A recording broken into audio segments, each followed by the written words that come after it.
มันขยันเพียรและมีความอดทนผ่านผ่าความยุ่งยากคนลาวเป็นคนดุมันขยันเพียรมีหัวคิดประดิษฐ์สร้างในการออกให้งาน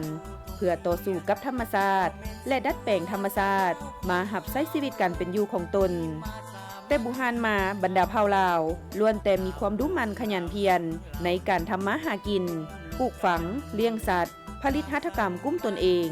คำว่าไปเหยียบม้าเหยียบเขียดแม่นคำเว้าที่ย่องยอสรรเสริญความดุมันขยันเพียรของประชาชนบรรดาเผ่าตลอดทุกระยะประวัติศาสตร์แห่งการปกปักรักษาประเทศชาตินับเป็นพันปีผ่านมานั้นบรรพบุรุษลาวบรรดาเผ่าปู่ย่าตายายของพวกเฮาก็ได้สร้างวีรกรรมไว้อย่างหลวงหลายเพื่อถ่ายทอดบทเรียนไว้ให้แก่เส้นลูกเส้นหลานหุ่นต่อมาในยุคสมัยมีผักนำพาพวกเฮาต้องได้เสริมขยายมูลเสื้อดุมันขยันเพียรดังกล่าวเพื่อลืบล้างความทุกข์ยากล่าหลังพาประเทศชาติก้าวขึ้นสู่วัฒนถาวรมูลเสื้อประดิษฐ์สร้างทางด้านศิลปวัฒนธรรมผ่านเวลาเป็นพันปีคนลาวได้ประดิษฐ์คิดสร้างวัฒนธรรมทางวัตถุและจิตใจอันเป็นเอกลักษณ์ที่มีคุณค่าไว้อย่างหลวงหลายคนลาวแต่ละเผ่าล้วนแต่มีเอกลักษณ์ทางด้านศิลปวัฒนธรรมและฮีตของประเพณีของตนซึ่งเป็นมากผลจากการออกให้งานและการดำรงชีวิตของเขาเจ้าเซนการขวดการแกะสลักการตำหูกท้อไหมการปั้นหม้อโลไห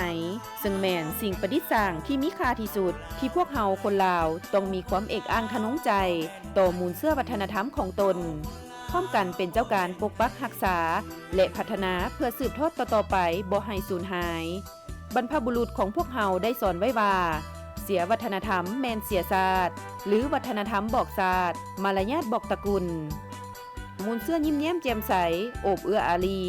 สื่อสัตย์บริสุทธิ์และกตัญญูฮู้บุญคุณ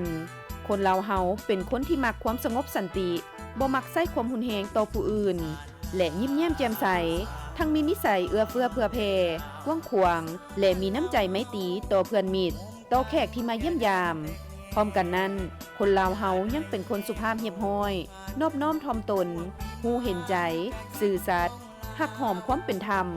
ฮู้สัมมาคารวะและมีความกตัญญูฮู้บุญคุณ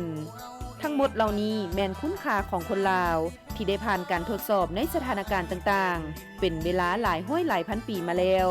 พวกเฮาจงสืบทอดมูลเสื้ออันดีงามดังกล่าวไว้ให้คงอยู่คู่กับคนลาวเฮาตลอดไป